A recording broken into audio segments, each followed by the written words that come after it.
Christy Matthews, world record holding women's 50 sprinter. We just talked in another video about that importance of focusing on quality instead of quantity. So I want to direct this particular quick conversation toward the endurance community, of which I've been a part of for many years. And I'm calling all of y'all out because the endurance community is all about quantity. And behind that, I think, is a desire to suffer, to balance our comfortable life. And that's wonderful, and going for those bucket list goals and getting your Ironman tattoo on your hip and all that stuff. But I believe that I'm going to call out that the approach is deeply flawed on a bunch of different levels, because we're not really taking care of the body. Now, when we talk about sprinting and how delicate and how difficult and how much impact trauma there is, you can't fool around with sucking it up and going for more reps. Absolutely. I'm gonna go a little bit further in that. I think each person, instead of saying this is the race that I run, you also need to ask yourself, what type of runner am I? Because if you're the type of runner where you know that you can get easily injured, or your body just takes longer to recover from some of those longer runs, you need to come to grips with that. You don't need to compare yourself to anybody else.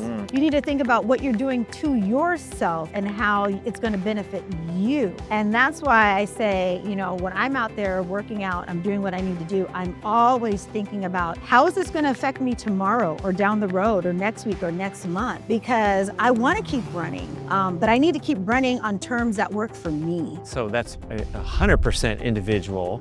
And one problem that I see and have had in my career as an athlete is when you're part of a system. And so when I was coached in collegiate track and field and cross country, I kept getting injured and sick because I was trying to hang with the team and the team workout. You're kind of coming up against some of that sometimes. Or your ego. If you are training by yourself, you still have the ego to push harder, even if there's no one else in front of you. Oh, absolutely. But you got to check your ego, right? I mean, that's a life skill. We all have to learn. Song too. Check your ego at the door.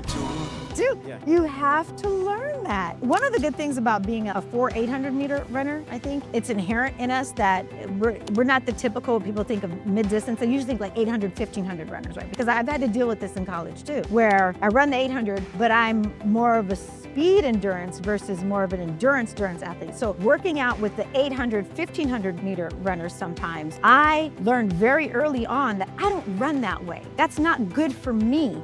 You know, I need to adjust some things. I can maybe do the first 2-3 reps with you, that's fine, but then maybe the next reps, I'm gonna do something that speaks to how I run. And I think that advocating for yourself is what you need to do in all aspects of life. And so why not do it here? Why not do it with your body?